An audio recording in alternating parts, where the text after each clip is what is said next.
iniciando então a nossa gravação nesse instante. Nós vamos dar início a um tópico novo hoje, que é o estudo do movimento sob a ação de forças centrais. Na minha opinião, é um dos tópicos mais bonitos de qualquer curso de mecânica clássica. E que vai se apoiar em grande parte em algumas coisas que a gente discutiu na primeira parte do curso, principalmente no formalismo lagrangiano. Né? Não que você vai fazer apenas sob o ponto de vista do formalismo lagrangiano, mas eu acho que ajuda bastante. Bom, o que vem a ser uma força de natureza central? Conceitualmente é muito fácil entender o que é uma força central. Basicamente são forças que atuam ao longo da linha que une as partículas que você está colocando para interagir. Então, se eu tenho, por exemplo, duas cargas elétricas colocadas em relação a um certo sistema de referência, a gente pode marcar o vetor posição da primeira carga, eu vou chamar esse vetor de R+. Posso marcar o vetor posição da segunda carga, chamar esse vetor de R-. E aí eu vou ter a posição relativa de uma carga em relação à outra, que seria dada pela diferença do R+ com o R-. Seria dada por esse vetorzinho aqui. Então você tem uma linha que passa pelos dois objetos, pelas duas cargas, e a força de interação que essa primeira carga, Q1, vai aplicar nessa segunda carga, Q2, ela atua ao longo da linha que passa por 1 e 2, tá certo? Então isso é uma força de natureza central. Forças de natureza central são aquelas forças que atuam ao longo da linha que une os objetos que estão interagindo, tá certo? Então a gente sabe que, nesse caso específico de forças elétricas, né, eu teria a força que a carga 2, que é a negativa, exerce na carga 1, atuando nessa direção ascendente. E eu vou ter também a força que a carga 1 exerce na carga 2, porém nesse sentido descendente. Um minutinho só que chegou alguém para entrar na aula. Então vejam o seguinte, que a força que 1 exerce em 2 e a força que 2 exerce em 1, elas atuam ao longo da linha que une esses dois objetos.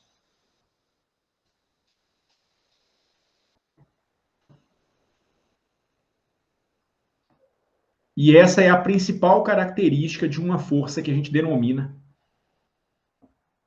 como força central, tá certo? Forças centrais, então, são forças dessa natureza. São forças que atuam ao longo da linha que interage, que passa pelos dois objetos que estão interagindo.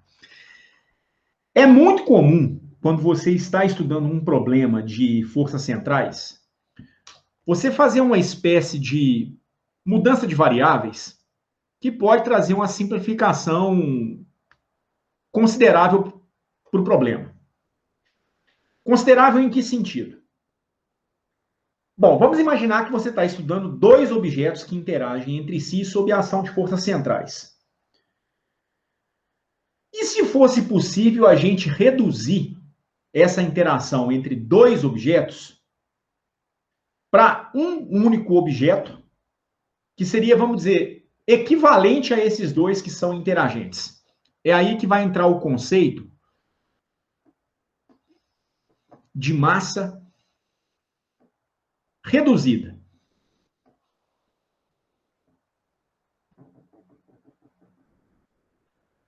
Então eu vou imaginar o seguinte, eu vou imaginar dois objetos que têm massas que eu vou designar por M1 e M2. E esses objetos eles são marcados por dois vetores posição, que eu vou chamar de R1 e R2. Um minutinho só, mais uma pessoa para entrar. R1 e R2. Pois bem. Então, eu estou supondo isso aqui. Eu estou supondo que eu tenho algum sistema de referência em que eu tenho uma primeira massa, que eu vou chamar de M1, e uma segunda massa que eu tenho, que eu vou chamar de M2. Vou marcar o vetor posição dessa primeira massa. Vou marcar o segundo vetor dessa segunda massa. Vou chamar esse vetor aqui de R2 e esse vetor aqui de R1. Digamos que isso aqui seja uma interação do tipo Terra-Lua, Terra-Sol. Aqui não precisa, a gente não precisa pensar em objetos que são necessariamente pequenos, não. Podem ser objetos muito grandes. Mas, pelo menos para a nossa finalidade, a gente vai imaginar que esses objetos eles estão interagindo por meio da ação de forças centrais. Então, eu tenho aqui uma posição relativa do objeto 2 em relação ao objeto 1. Então, digamos que aqui eu tenha um vetor que marca a posição do objeto 2 em relação ao objeto 1. Então, esse vetor eu consigo verificar que ele está relacionado com a diferença vetorial entre o R1 e o R2. Você anda ao longo da distância R1 para chegar no objeto 1. Depois anda ao longo da distância R para poder chegar no objeto 2. Então, desse diagrama, a gente consegue ver que se eu somar vetorialmente R1 mais R, isso aqui é igual a esse vetor posição do segundo objeto, que é o R2. Portanto, a posição relativa ela é igual ao vetor da segunda partícula em relação a essa origem, menos o vetor posição da primeira partícula em relação a essa mesma origem. Eu vou precisar dessa relação aqui, mas a gente vai construir uma outra coisa. Quando você está tratando de um sistema de partículas, pode ser 2 partículas ou pode ser 10 bilhões de partículas. É muito comum a gente pensar também num vetor bastante importante, que é aquele vetor onde você poderia supor que toda a massa do sistema está concentrada e todo o conjunto de forças do sistema poderia ser colocado exatamente naquele ponto. A esse vetor a gente dá o nome de vetor centro de massa. E se eu tenho apenas 2 partículas, o centro de massa ele deve se encontrar ao longo da linha que une os dois objetos. Então, eu não sei se ele vai estar mais próximo da primeira, da segunda partícula, se ele vai estar no meio do caminho, enfim, né? Mas ele é um vetor que deve se encontrar ao longo da linha que une os dois objetos. Então, essa marcação que eu fiz aqui,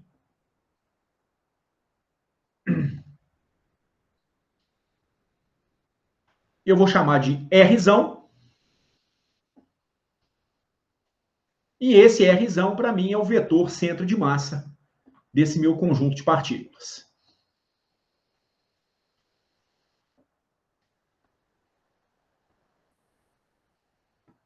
Bem, lá do Fundamentos de Mecânica, né, lá da Física 1, a gente sabe como é que a gente define o centro de massa de um conjunto de partículas. O vetor posição do centro de massa é um somatório num índice I que vai de 1 até N do produto das massas pelos seus correspondentes vetores posição dividido pelo somatório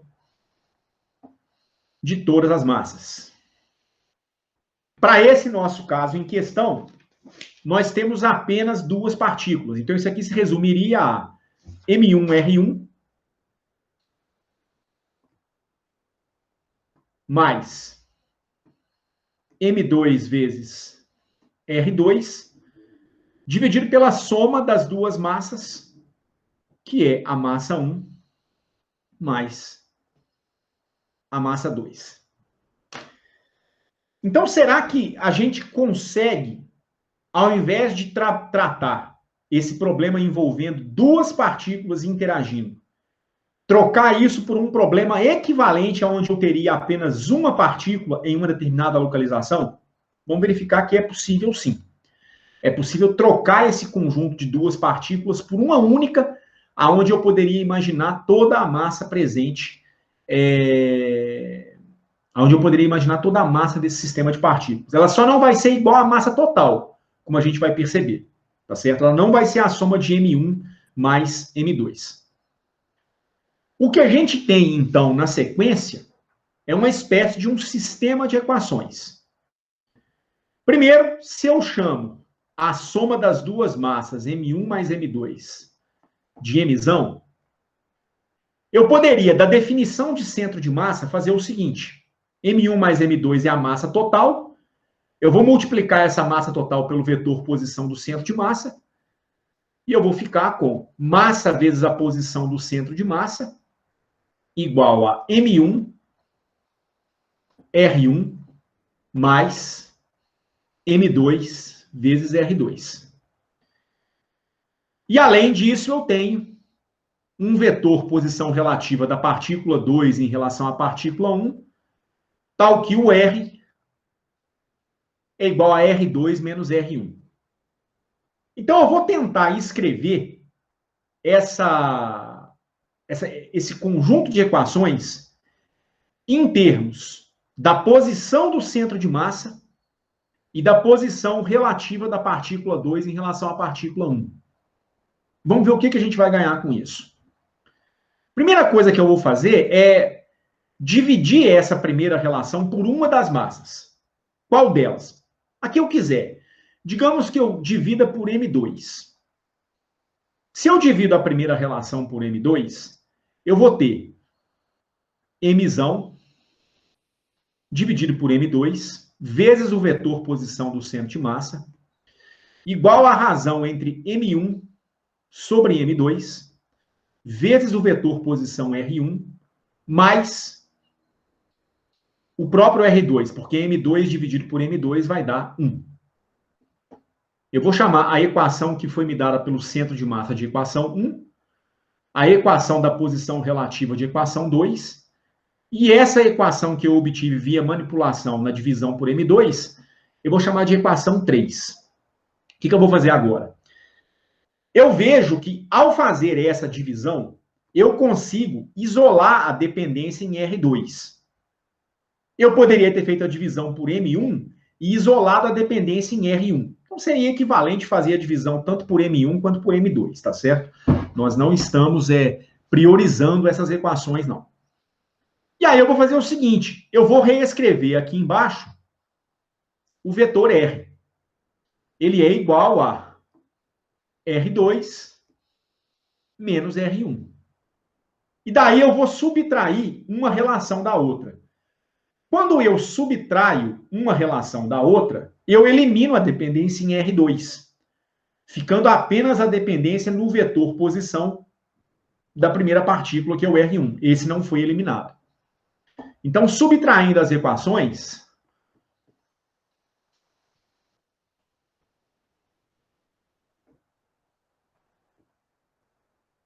nós vamos ficar com Mzão por M2 vezes Rzão igual a, ou melhor, menos o vetor posição relativo igual a M1 sobre M2 vezes R1 mais o próprio vetor R1. Por que mais? Porque eu fiz uma subtração das duas equações, a combinação de dois sinais negativos vai me gerar esse sinal positivo. E aí eu ficaria com M sobre M2, que multiplica Rzão menos Rzinho, igual a M1 sobre M2, mais 1 vezes o vetor posição da primeira partícula, que eu posso colocar em evidência nas duas relações. Daqui, então, eu poderia escrever uma expressão para a posição da primeira partícula. A posição da primeira partícula, o R1, seria igual a quanto? M sobre M2 menos o vetor R, posição relativa, dividido por M1 sobre M2 mais uma unidade. Aqui é M sobre M2 vezes R. Tá certo? Que nós poderíamos escrever como sendo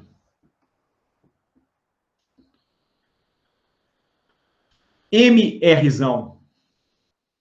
sobre M2 menos R, então apenas reproduzir o meu numerador, vezes.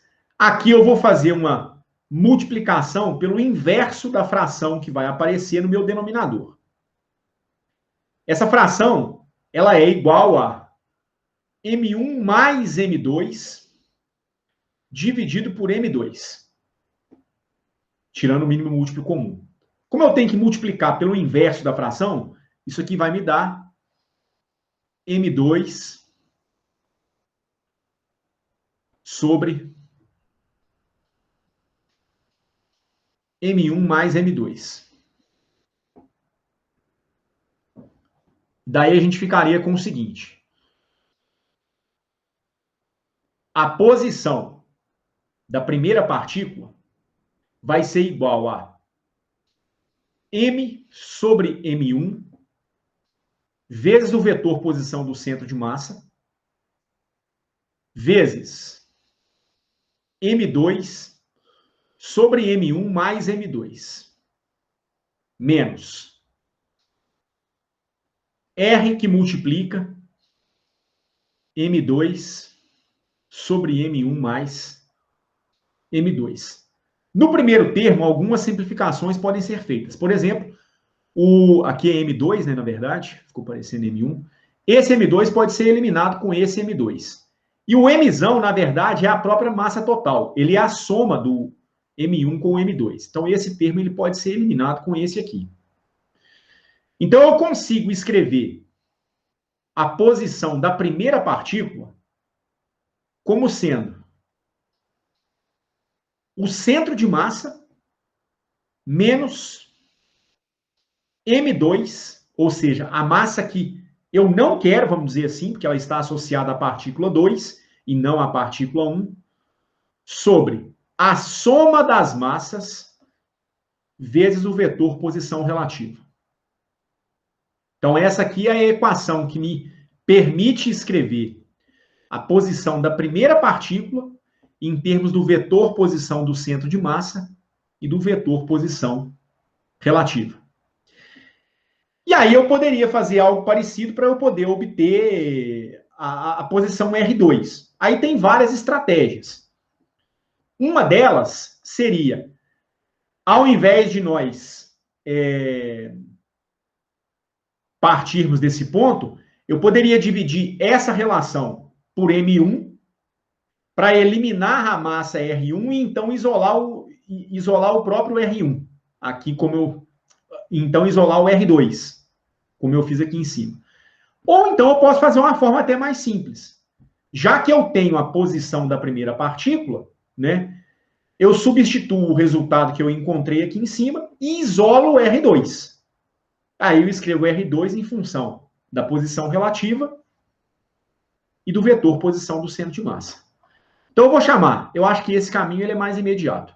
Eu vou chamar essa relação de relação 5, e aí eu vou levar esse resultado 5 no vetor posição relativa. Então, como R é igual a R2 menos R1, se eu usar essa relação 5 que eu acabei de construir, nós vamos ficar com o seguinte. R2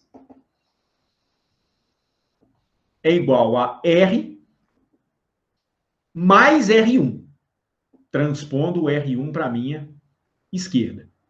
Mas o R1 é o vetor posição do centro de massa menos M2 sobre M1 mais M2 vezes R.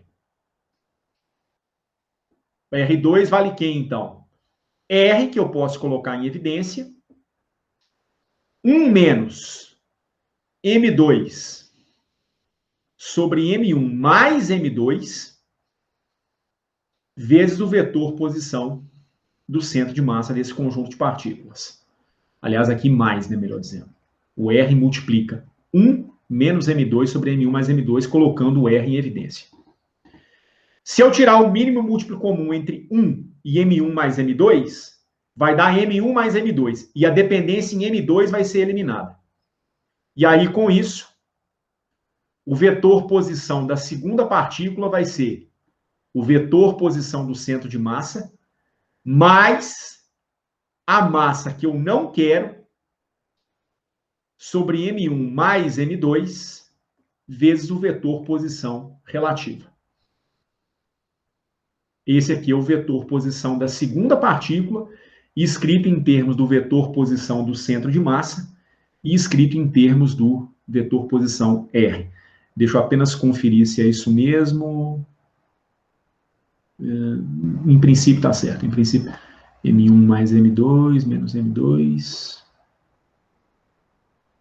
Isso. Em princípio tá ok. É isso mesmo. Então, a estrutura é muito parecida no final das contas. Os dois vetores posição ficaram expressos em termos do vetor posição do centro de massa e do vetor posição relativo. Sempre aparece uma razão entre uma massa e a massa total. Só que em uma equação dá um sinal negativo, na outra equação dá um sinal positivo. Um instante só, parece que alguém me chamou aqui. Alguém me chamou, por favor? Era a Gabriela falando que tinha que sair. Ah, ok. Tchau, Gabriel. Até mais. Boa aula para você, viu?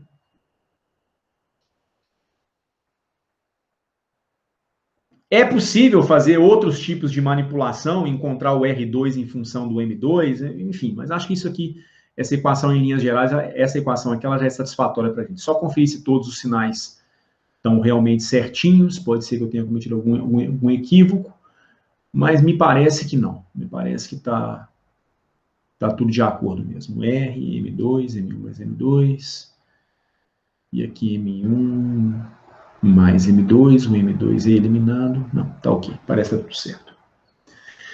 Bom, então vamos reescrever essas nossas equações para a gente poder simplificar isso aqui um pouquinho mais. Então, primeiro eu encontrei o seguinte. O R1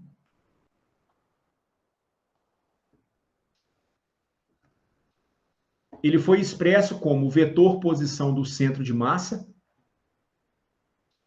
menos M2 sobre M1 mais M2 vezes o vetor posição relativa. O R2 é o vetor posição do centro de massa mais M1 sobre M1 mais M2 vezes o vetor posição relativa. Reparem que essas duas equações elas foram construídas imaginando que a gente tinha escolhido uma origem arbitrária. Então, eu tinha marcado a posição de uma massa, tinha marcado a posição da outra massa, então eu tinha escrito dois vetores posição para a primeira e para a segunda massa. Então, esse aqui é o vetor posição R1, esse aqui é o vetor posição R2. E o vetor posição do centro de massa, ele deve estar ao longo dessa linha que une as duas partículas. Então, digamos que ele esteja aqui. Então, esse aqui seria o vetor posição do meu centro de massa. O Rzão. Nada me impede que eu faça uma mudança de referencial nesse momento. E talvez seja interessante eu levar a origem desse sistema de coordenadas exatamente para o centro de massa. Pensar no referencial do centro de massa. Primeiro porque as equações de posição das duas partículas vão ficar mais simples. Porque se eu trouxer a origem desse meu sistema de referência para a posição do centro de massa, esse meu R ele vai passar a ser zero. Então é nítido que eu vou obter uma simplificação bem interessante nas equações da posição do vetor R1 e do vetor R2 no sistema de coordenadas do centro de massa. Mas a gente vai ver que vai ter mais um ganho na sequência. Então, nesse momento, eu vou levar a origem do sistema de coordenadas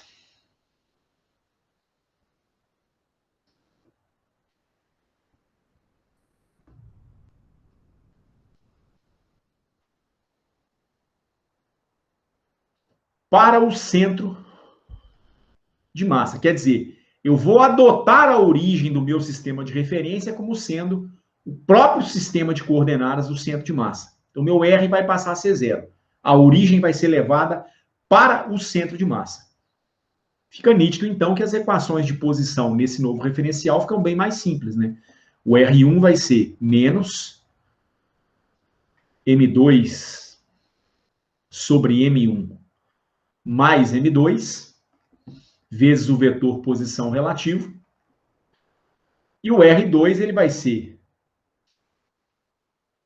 M1 sobre M1 mais M2 vezes o vetor posição relativo. Certo? E já é um ganho considerável, né, em relação ao que a gente tinha originalmente. Ora, agora a gente vai tentar construir a lagrangiana desse sistema interagente. Se eu vou construir uma lagrangiana, eu vou ter que imaginar algum tipo de energia potencial que estabelece a comunicação, a interação entre a partícula 1 e a partícula 2. As energias potenciais, normalmente, elas são dependentes exatamente do vetor posição relativa. Por quê? Porque elas dependem da distância de separação entre as partículas. Então, eu vou imaginar um certo potencial U de R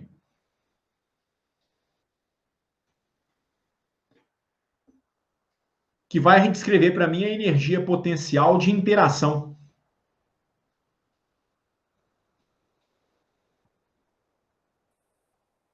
entre 1 e 2. Então, pode ser uma interação elétrica, gravitacional, nuclear. Sempre são interações aonde a dependência com a posição se dá em termos da distância relativa, da separação espacial entre um objeto e o outro objeto. Ok? Ora, se eu vou escrever, então, a lagrangiana desse meu conjunto,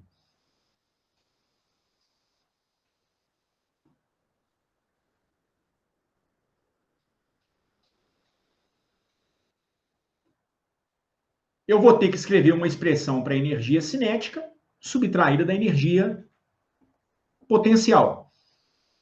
Então, isso aqui vai ser meio da massa m1 vezes o módulo do vetor velocidade da primeira partícula, que é o R1 ponto.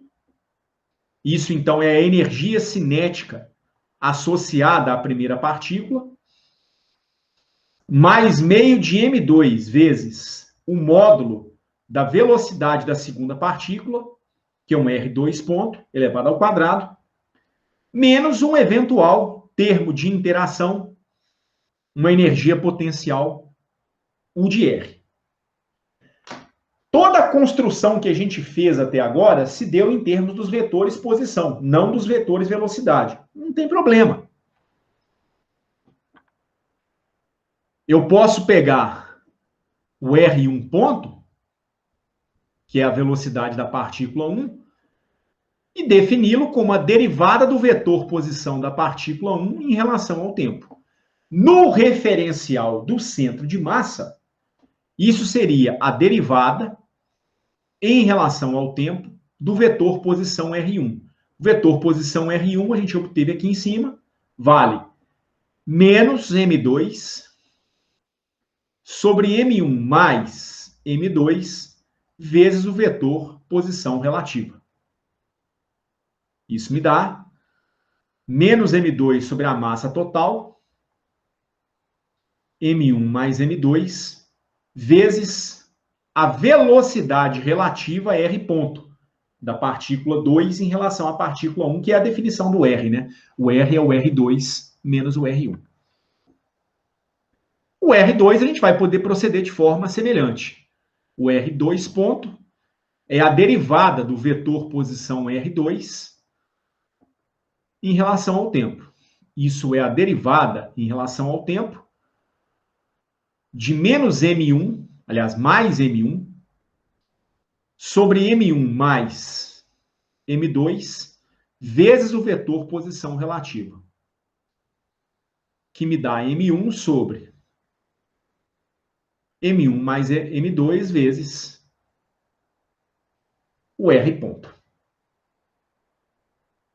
O bacana é que essas duas parcelas de energia cinética vão, a partir de agora, ser descritas em termos da mesma velocidade, que é a velocidade relativa da partícula 2 em relação à partícula 1, no referencial do centro de massa. Mas mais do que isso, a gente vai ter uma simplificação grandiosa no que vai acontecer na sequência.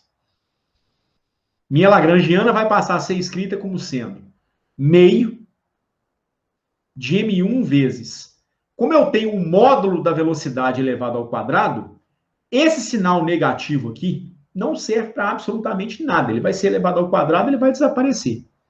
Então, eu vou ficar com M2 elevado ao quadrado sobre M1 mais M2, também elevado ao quadrado, vezes o vetor velocidade relativa, R ponto, o módulo dele elevado ao quadrado.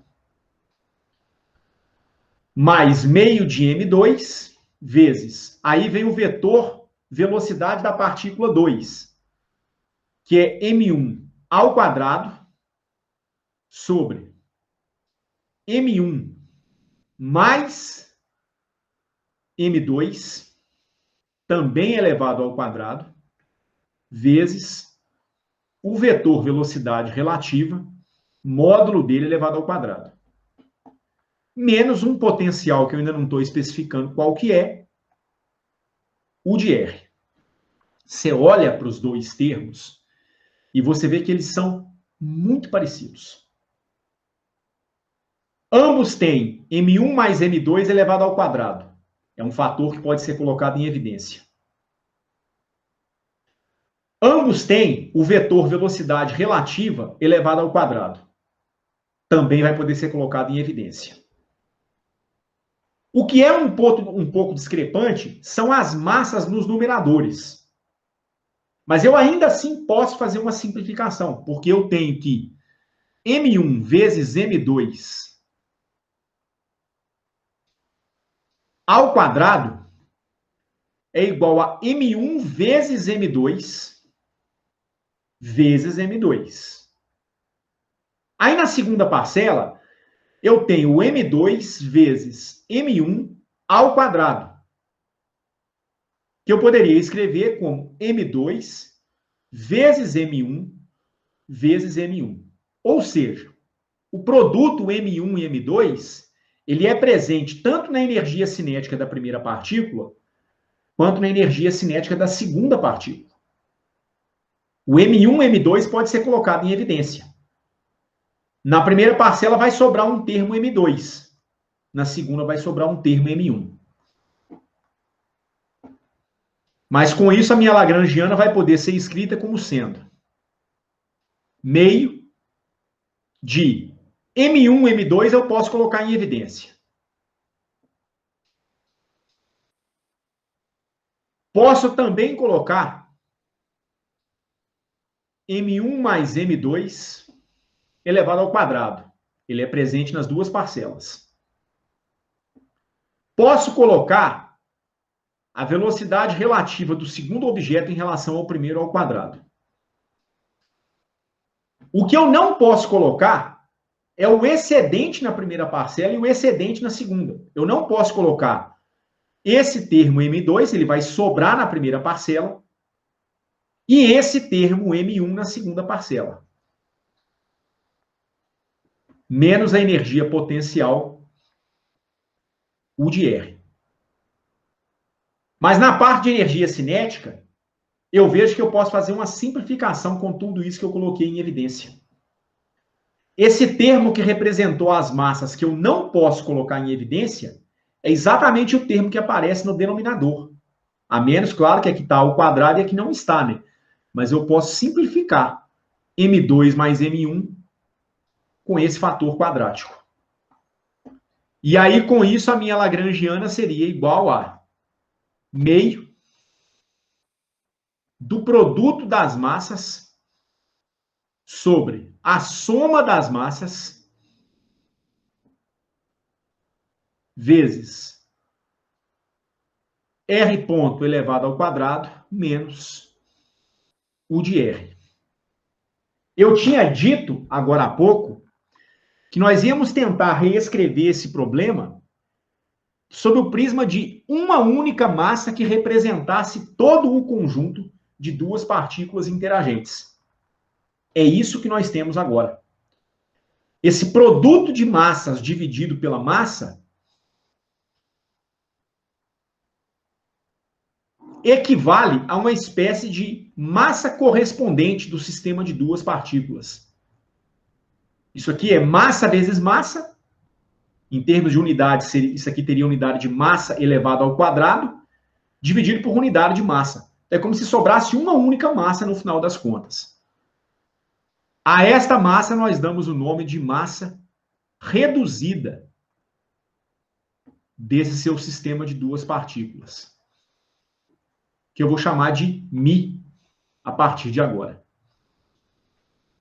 E aí, no referencial do centro de massa, a minha lagrangiana, ela seria expressa como meio da massa vezes o vetor velocidade R ponto ao quadrado menos U de R. Olha como que a lagrangiana vai ficar bem mais simples. Você não vai precisar mais, pelo menos para um sistema de duas partículas interagentes, né, escrever a energia cinética da primeira partícula e a energia cinética da segunda partícula. Você vai mudar para o referencial do centro de massa, e nesse referencial, a massa equivalente, do ponto de vista lagrangiano, vai ser essa massa chamada massa reduzida do conjunto de partículas. Então, isso aqui vai ser a lagrangiana no referencial do centro de massa. Essa é a lagrangiana do conjunto no referencial do centro de massa.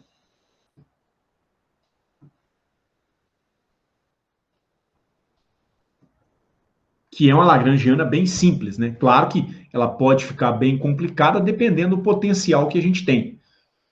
Mas é interessante você ver que você pode descartar duas massas em prol de uma única, que equivale às duas massas que você tem.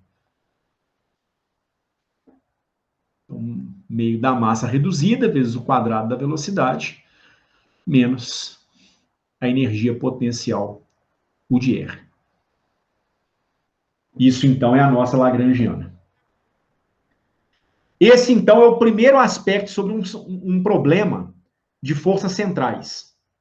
Se você imagina duas massas interagindo uma com a outra, sob a ação de uma força como força gravitacional, como força elétrica, você pode migrar para o referencial do centro de massa, e nesse referencial você pode escrever a lagrangiana, ou, por que não, a hamiltoniana, né, em termos de uma única massa, que é a massa reduzida do seu sistema de partículas. E em termos da velocidade relativa de uma partícula em relação à outra, e em termos da energia potencial escrita em termos da posição relativa. Então, é como se você tivesse uma única massa, que é a massa reduzida, viajando com a velocidade, que é a velocidade relativa da segunda partícula em relação à primeira. Tá certo? É interessante perceber que você escreveu a Lagrangiana não só em termos de uma única massa, mas em termos de uma única coordenada de posição, que é a coordenada relativa da partícula 2 em relação à partícula 1. Ok? Temos outros aspectos interessantes que vale a pena a gente analisar. Vamos dar uma olhada. Agora, em alguns teoremas de conservação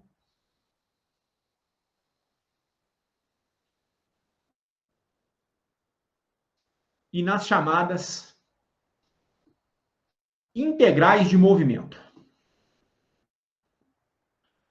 Essas integrais, a gente vai perceber, elas são consequências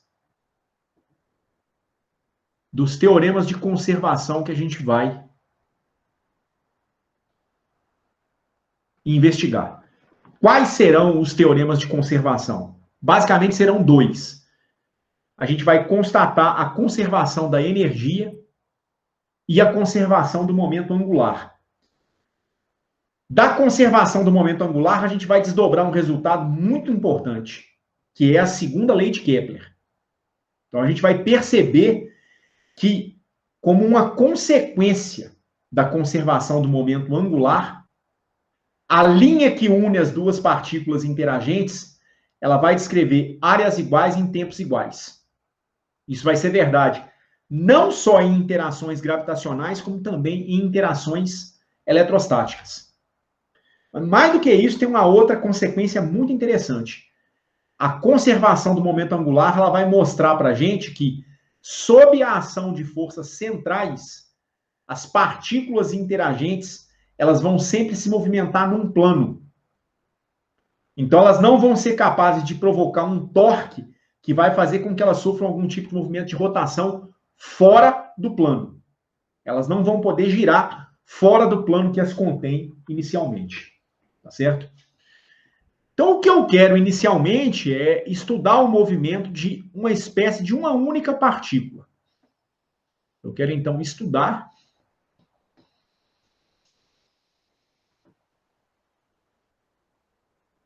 o movimento de uma única partícula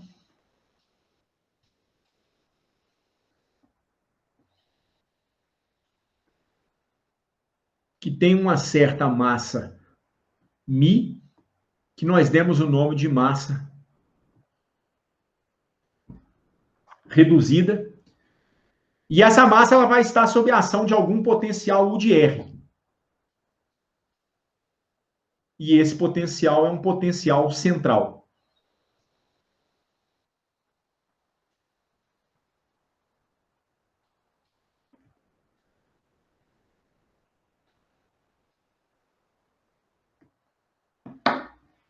Certo?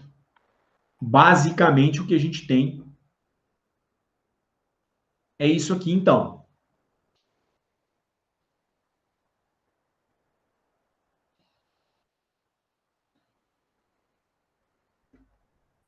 Originalmente, duas massas.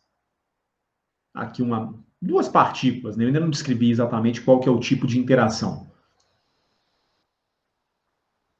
Aqui eu tenho uma certa força F, que depende da distância de separação entre os dois objetos, atuando na direção R chapéu, que é um vetor unitário, ao longo da linha que une a primeira até a segunda partícula. E em sentido contrário, eu vou ter uma força F na direção menos R chapéu. Então, R chapéu é um vetor unitário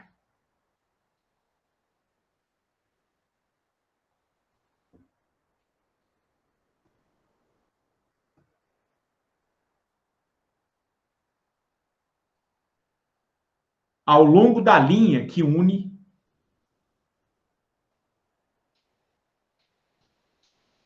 um e 2. Tá certo?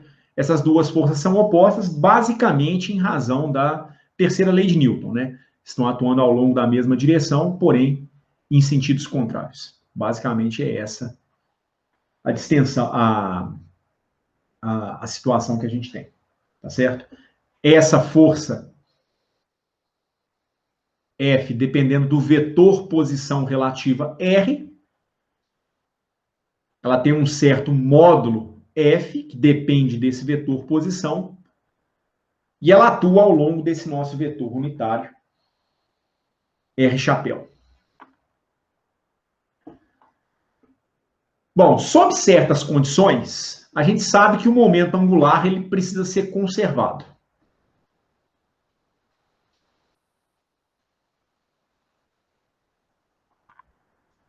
Quais são essas condições?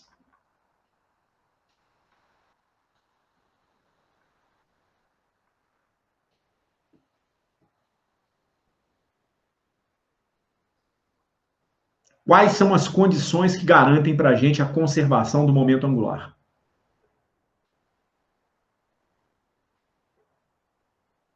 O somatório dos torques é zero? O torque resultante nesse nosso sistema de partículas, ele tem que ser igual a zero.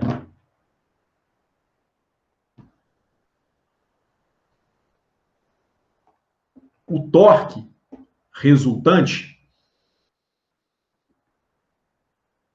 ele é a derivada do vetor momento angular em relação ao tempo.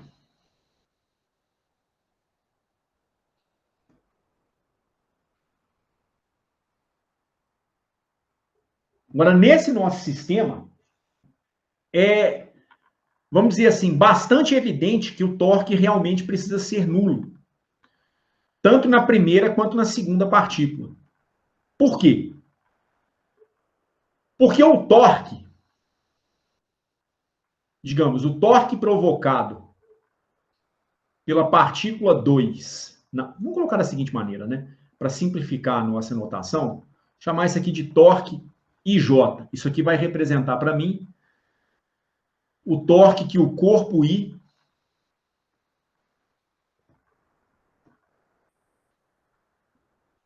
aplica no corpo J.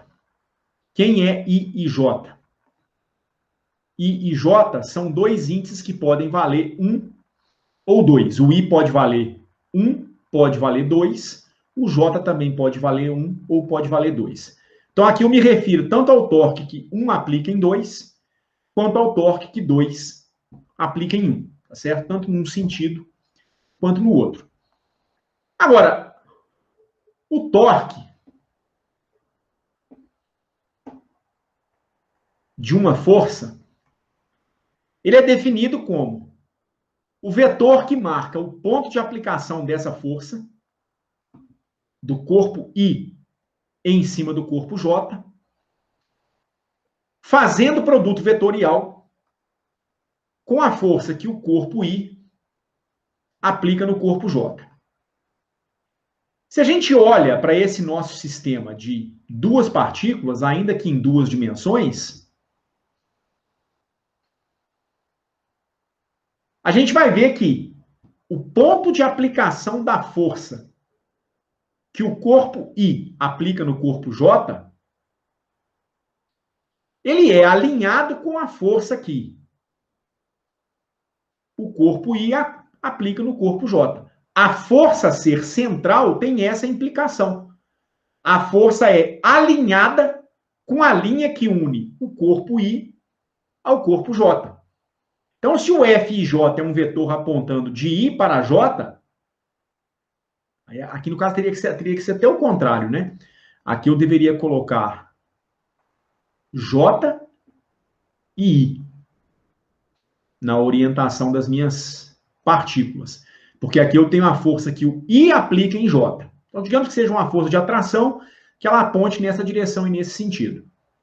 Então, da mesma maneira, aqui eu deveria colocar o vetor que marca a aplicação, o ponto de aplicação da força que I exerce em J. Para o caso de forças centrais, essas duas forças são paralelas. Aliás, Esses dois vetores são paralelos. Se esses dois vetores são paralelos, por consequência, esse produto vetorial será zero, porque o ângulo entre esses dois vetores é zero. Então, isso aqui vai ser zero, porque o vetor que marca a aplicação da força que I exerce em J é paralelo à força que I exerce em J. Portanto, o torque sentido pela partícula 1 é zero, o torque sentido pela partícula 2 é zero, então o torque resultante terá que ser igual a zero. Uma vez que o torque é zero,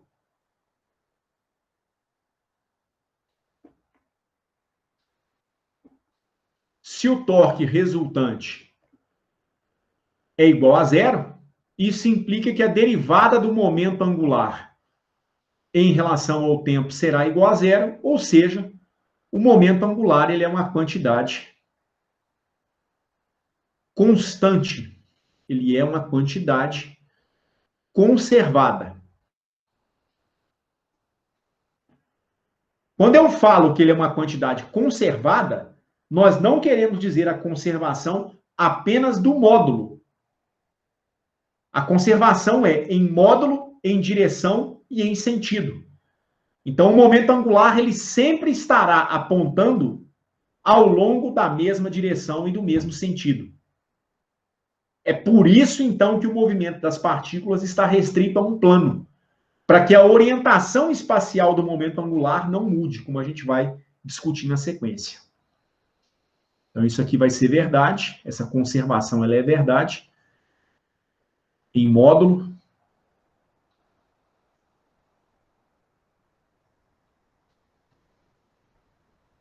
em direção e sentido. Antes que eu prossiga, alguém tem alguma dúvida? Alguém não entendeu alguma coisa que eu disse? Quer perguntar alguma coisa? Não, tá tranquilo. Podemos seguir? Pode.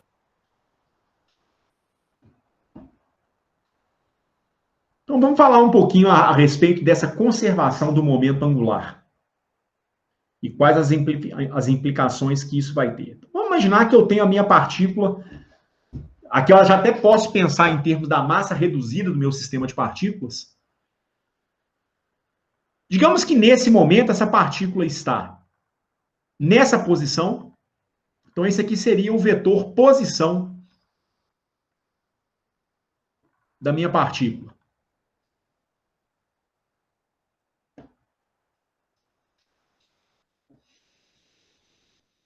Então aqui eu tenho o meu vetor posição R.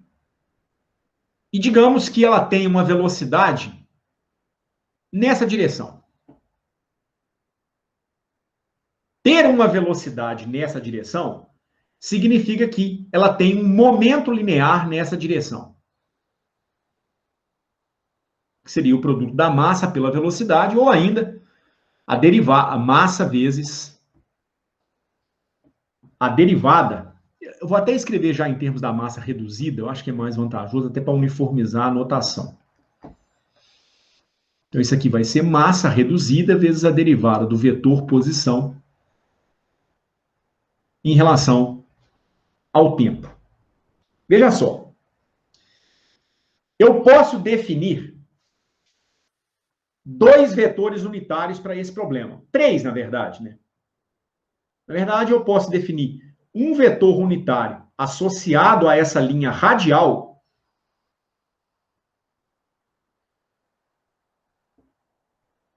que eu vou chamar de R chapéu. Então, um vetor unitário ao longo da linha que une a massa reduzida até a origem do meu sistema de coordenadas. Vamos imaginar que, nesse momento, o momento linear aponta para cá. Mas vamos imaginar que a trajetória seguida por essa partícula seja como isso aqui.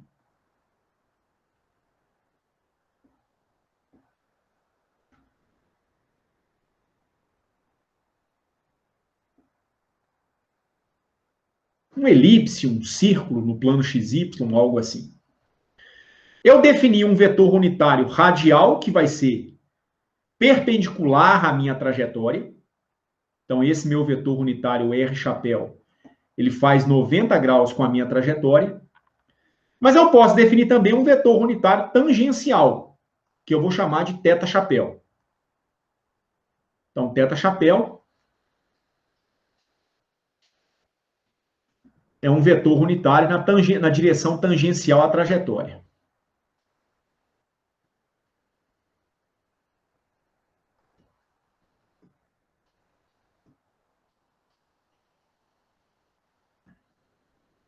É claro que eu poderia definir um terceiro vetor unitário, que seria um vetor unitário K-chapéu, perpendicular ao meu plano, que eu estou chamando de X e Y.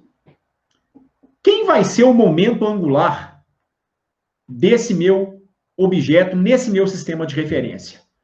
Ora, é a posição do objeto em relação à origem do seu sistema de referência, que é o R, fazendo produto vetorial com o seu momento linear, que é o P. Ou R vetorial com μ vezes a derivada do seu vetor posição em relação ao tempo, que é o que? A velocidade que essa minha partícula vai possuir. Ok? Isso aqui, para mim, eu vou chamar de R ponto. Então, R ponto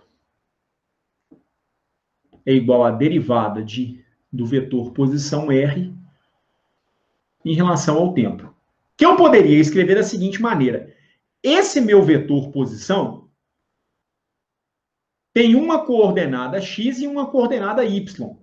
Então, aqui eu tenho uma coordenada x, aqui eu tenho uma coordenada y.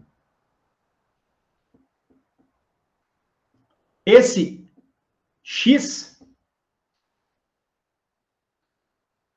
é um cateto adjacente a esse ângulo θ que eu estou marcando aqui no plano. Aqui eu formei um triângulo retângulo, e o cateto adjacente a esse ângulo θ é a coordenada x da partícula. A coordenada x depende desse vetor posição na radial, que é esse vetor posição R. Se eu projetar esse vetor aqui na horizontal, eu vou ficar com x igual a R cosseno de θ. E o y vai ser igual a R seno de θ. Eu vou escrever isso em coordenadas cartesianas, porque a derivada é mais fácil de ser feita em coordenada cartesiana. Isso aqui vai me dar a derivada de x na direção y mais y na direção j. Ou derivada de R cosseno de θ na direção y mais R vezes seno de θ na direção j. A vantagem de trabalhar com isso em coordenadas cartesianas é o fato de que os vetores unitários i e j são constantes, eles não vão precisar ser derivados. Mas é possível fazer isso em coordenada polar tranquilamente também. Então, o vetor velocidade R ponto vai me dar o quê? Isso aqui tem que ser tratado como uma derivada de produto. E aí eu vou ficar com o seguinte. O i, que é um vetor constante, pode ser puxado para fora da minha derivada. Isso dá a derivada de R em relação ao tempo, vezes cosseno de θ, derivada da primeira parcela vezes a segunda, menos R vezes derivada de cosseno de θ em relação ao tempo, é menos seno de θ. Mas a derivada é feita em relação ao tempo. E a minha variável aqui não é o tempo, é uma posição angular que pode ser dependente do tempo. Então, eu tenho que derivar o próprio θ em relação ao tempo. Isso aqui vai me dar um θ ponto, que é a derivada de θ em relação ao tempo. Mais J vezes, aí vem, o J também é uma constante, pode sair para fora da derivada de R seno de θ. Isso me dá um dr dt, seno de θ, derivei a primeira, preservei a segunda, mais R vezes derivada do seno, dá um cosseno, ou R cosseno de θ, θ ponta. Isso aqui, então, é meu vetor R ponta. Meu vetor R ponto pode ser escrito, então, como sendo vetor unitário I, que multiplica módulo de R ponto cosseno de θ, menos R θ ponto seno de θ. Mais J, que multiplica módulo de R ponto seno de θ, mais R θ ponto cosseno de θ. Esse, então, é o seu vetor velocidade. Eu poderia expressar meu momento angular dessa forma. Mas eu não vou calcular o momento angular agora, não. Eu vou usar mais um argumento para tentar fazer a justificativa de que o momento angular realmente deve ser uma quantidade preservada. Já que esse é o meu vetor velocidade, como será que eu poderia reescrever esse meu vetor velocidade em termos da velocidade na radial e em termos da coordenada angular θ? Vamos retomar a minha lagrangiana outra vez.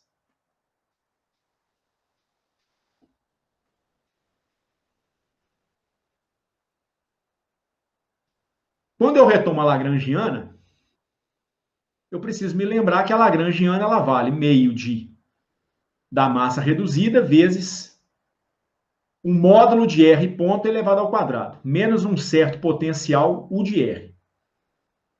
Eu preciso, então, calcular o módulo de R ponto. O módulo de R ponto, e eu até vou calcular o módulo de R ponto elevado ao quadrado, já que é o que eu tenho aqui na minha lagrangiana, né? Vai ser o quê? Isso é uma componente x na direção y, mais uma componente y na direção j. Para tirar o módulo do vetor, você aplica o teorema de Pitágoras e eleva cada componente ao quadrado. Você vai ficar, então, com o seguinte. Na primeira componente, você vai ter módulo de R ponto vezes cosseno de θ, menos R θ ponto vezes seno de θ, elevado ao quadrado. Mais. Gente, deixa eu só conferir a minha anotação aqui. Eu vou tirar essa flecha aqui, porque senão eu vou ficar com a mesma anotação para o módulo do meu vetor velocidade na radial, à esquerda e à direita, tá certo? Então, aqui, dr dt, a derivada do módulo da posição em relação ao tempo, vai ser um R ponto, mas sem a flecha, tá certo? Da mesma maneira, dr dt é a derivada do módulo do vetor posição em relação ao tempo. Não vou precisar dessa flecha aqui também não, tá certo? O R ponto aqui para mim é a derivada do R em relação ao tempo. A rigor, nem o módulo eu vou precisar. Módulo eu preciso é à minha esquerda, ao calcular o módulo do vetor velocidade. Tá certo? Aqui não é o vetor velocidade, é a componente radial da velocidade. Então, aqui eu vou ter componente radial da velocidade, vezes cosseno de θ, menos R θ ponto seno de θ ao quadrado, mais componente y ao quadrado. R ponto, seno de θ, mais R vezes θ ponto, cosseno de θ elevado ao quadrado. O que vai surgir dessa relação aqui? Se você elevar esses dois caras ao quadrado e somar os dois resultados, você vai perceber que o R ponto vai ser elevado ao quadrado. Ele vai multiplicar um cosseno ao quadrado de θ e aqui embaixo um seno ao quadrado de θ, que vai dar 1. Depois você vai ter R ao quadrado, θ ponto ao quadrado. Vai ser o quadrado do segundo termo nas duas parcelas. Que vai multiplicar seno θ e cosseno de θ ao quadrado. Você põe o R θ ponto ao quadrado em evidência, dá seno ao quadrado mais cosseno ao quadrado, que é 1. E o termo cruzado, ele vai ter o produto cosseno vezes seno, com um sinal negativo, e aqui embaixo vai ter o produto seno vezes cosseno com um sinal positivo. Vai dar tudo igual, mas os sinais eles vão ser trocados. Então você vai ter R ponto ao quadrado igual a o módulo do vetor velocidade ao quadrado é o quadrado da velocidade radial mais o módulo do vetor radial vezes a velocidade angular elevada ao quadrado. E aí a gente pode escrever a nossa lagrangiana em coordenadas polares. Isso vai dar meio da massa reduzida vezes R ponto ao quadrado mais R ao quadrado θ ponto elevado ao quadrado, menos o potencial dependente da posição relativa, o de R. O que chama a atenção nessa lagrangiana? O que chama a atenção nessa lagrangiana é o fato de que ela não é dependente desse ângulo θ aqui. Usando o linguajar, a terminologia do formalismo lagrangiano, o θ vai ser uma coordenada cíclica para a gente. Coordenadas cíclicas são coordenadas cujo momento correspondente sempre é conservado. É mais um argumento que nós temos para garantir a conservação do momento angular nesse problema. Ok? Esse θ, no final das contas, ele vai estar relacionado com o ângulo entre o vetor posição, aqui nem seria o R chapéu, não, aqui é o R versor, né? O R chapéu vem da origem para a partícula. Aí eu defino um vetor unitário nessa direção e nesse sentido. Ok? Mas o θ, como eu estava dizendo, é um ângulo que vai existir entre o vetor posição e o vetor momento linear, como é possível perceber. É dele que a gente definiria o vetor momento angular no final das contas. Para a gente poder ver isso, eu vou refazer rapidamente aquela figura ali. Para fazer mais rápido, eu vou até fazer a figura em duas dimensões, ok? Como se eu estivesse pegando o plano XY e escondendo o eixo Z. Então, digamos que aqui eu tenho um pedaço da trajetória da partícula. Digamos que aqui eu tenha o vetor posição da partícula. Tem um vetor unitário na radial a partir da origem apontando para cá. Digamos que a partícula tenha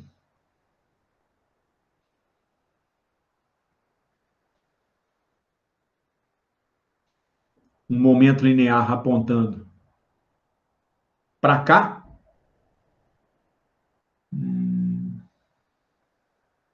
Não. Não necessariamente, né?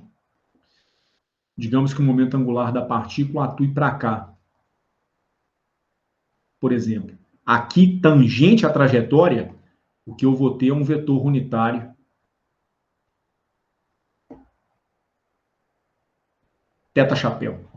Tá certo? São dois vetores unitários para esse problema em duas dimensões. Θ é o ângulo que a linha radial faz com o eixo X, exatamente como era no caso tridimensional, é a projeção do R, né, aqui no eixo X, que vai te dar esse ângulo θ. Reparem, então, que o P não está necessariamente alinhado com o θ chapéu. Pode ser que esteja, né? Principalmente porque ele representa algo que tangia a trajetória, mas num cenário mais geral não precisa necessariamente estar. Tá certo? Então, isso aqui seria o meu problema planificado. Escrevendo a minha lagrangiana novamente, isso aqui dá meio da massa vezes a velocidade na radial ao quadrado, mais, perdão, R ao quadrado, θ ponto ao quadrado, menos o meu potencial dependendo do vetor posição relativa, U de R.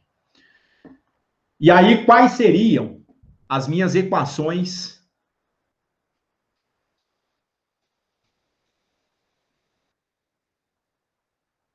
de Euler-Lagrange? A gente tem que a derivada em relação ao tempo da derivada da Lagrangiana em relação a R ponto, menos a derivada da Lagrangiana em relação a R dá zero. Então, essa seria a equação para a coordenada radial. E aqui agora para a coordenada angular, né? Derivada em relação ao tempo da derivada da minha Lagrangiana em relação a θ ponto, menos a derivada da Lagrangiana em relação a θ igual a zero. Conforme nós dissemos, quando você olha para a sua Lagrangiana, ela não é dependente da coordenada θ. Então, o θ é uma coordenada que a gente chama de coordenada cíclica ou ignorável. Simplesmente porque ela não está presente na Lagrangiana. O que isso quer dizer para mim é que a derivada parcial da Lagrangiana em relação a esse ângulo θ é zero. Não há dependência explícita na Lagrangiana em relação a θ. Tem em relação à velocidade angular, mas não tem em relação à posição angular. Ora, com isso, a derivada em relação ao tempo da derivada da Lagrangiana em relação a θ ponto é igual a zero.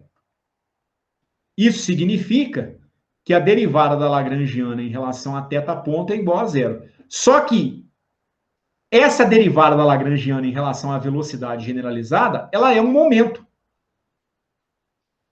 É um momento generalizado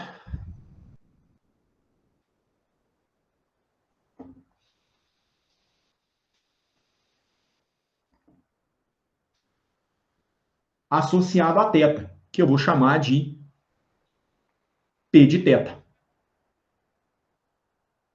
Na verdade, a derivada do L em relação a θ ponto não é zero, não, né?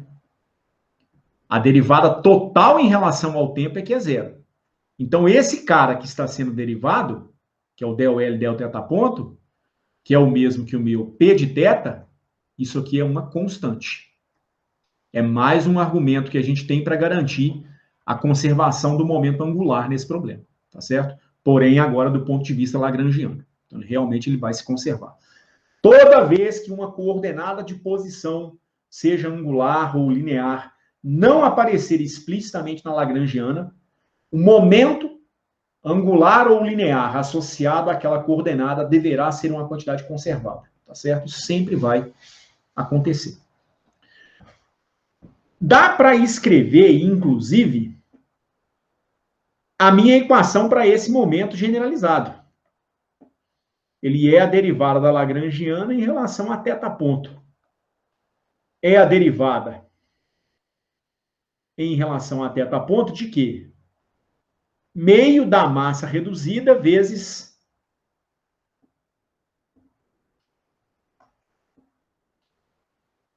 R ao quadrado, θ ponto elevado ao quadrado. Por quê?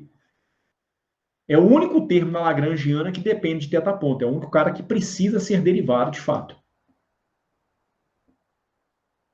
Isso aqui vai ser igual a meio da massa vezes R ao quadrado vezes 2 θ ponto. 2 vaza com 2. Então, P de θ é igual a meio da massa vezes R ao quadrado, θ ponto ao quadrado. Eu vou chamar isso aqui de L, o momento angular associado a essa coordenada. Então, o θ ponto elevado ao quadrado, que é uma velocidade angular, pode ser reescrito como sendo 2L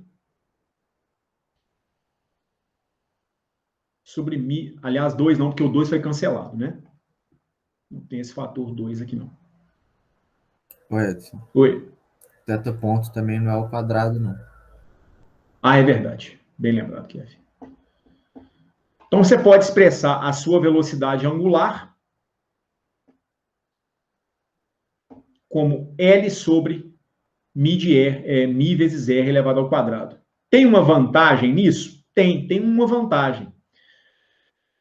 É o fato de você, com essa expressão da velocidade angular, poder escrever a sua lagrangiana em termos de uma coordenada só e de uma velocidade só. Isso nos daria meio da massa reduzida, que multiplica r ponto ao quadrado, que é a velocidade na radial, mais r ao quadrado vezes θ ponto ao quadrado, que é L ao quadrado, momento angular ao quadrado, sobre a massa reduzida ao quadrado, vezes R à quarta. Esse R2 pode ser eliminado com esse R à quarta. Isso aqui vai me dar um R ao quadrado. Tá certo? Menos a energia potencial, U de R. Reparem que com isso, a rigor, eu fico com apenas uma velocidade na expressão da minha lagrangiana. Porque a velocidade angular ela foi eliminada. Então é comum a gente escrever isso como sendo meio da massa vezes R ponto elevado ao quadrado menos U de R menos L ao quadrado sobre 2 vezes a massa reduzida vezes R ao quadrado. Reparem que esse sinal menos com esse menos me dá o sinal mais original desse termo. É comum, então, no problema de forças centrais, a gente fazer essa separação. Você usa o momento angular para se, uma vez que ele é constante, para se livrar da velocidade angular e escrever a sua lagrangiana em termos de uma única coordenada. Como o termo dependente da velocidade angular não depende mais de nenhuma velocidade, ele, a rigor, ele não é interpretado mais como um termo cinético. Esse termo ele vai ser denominado de potencial centrífugo.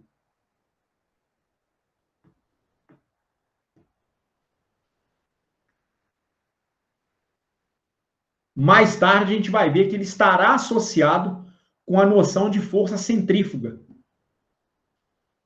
E aí, esse termo completo, envolvendo um potencial dependendo da posição relativa, e esse termo dependendo do momento angular, isso aqui começa a ser denominado de potencial efetivo.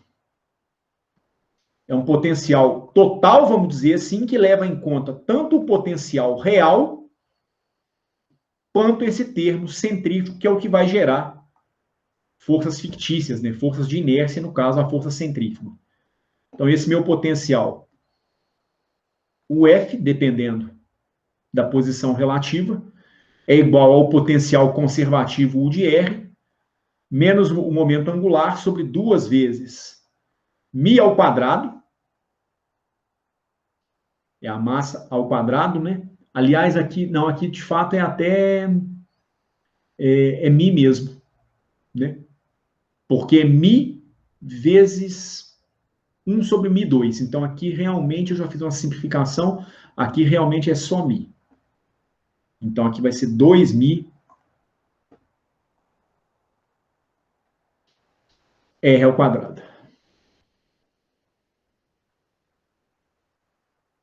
Certo? Essa é a leitura que a gente vai fazer desse nosso potencial a partir de agora. Vai haver tanto um potencial dependente da coordenada radial, potencial conservativo, e tem um termo de potencial associado ao momento angular, que a gente dá o nome de potencial centrífugo ou de potencial de potencial centrífugo, né? O total é que a gente vai denominar de potencial efetivo, no final das contas.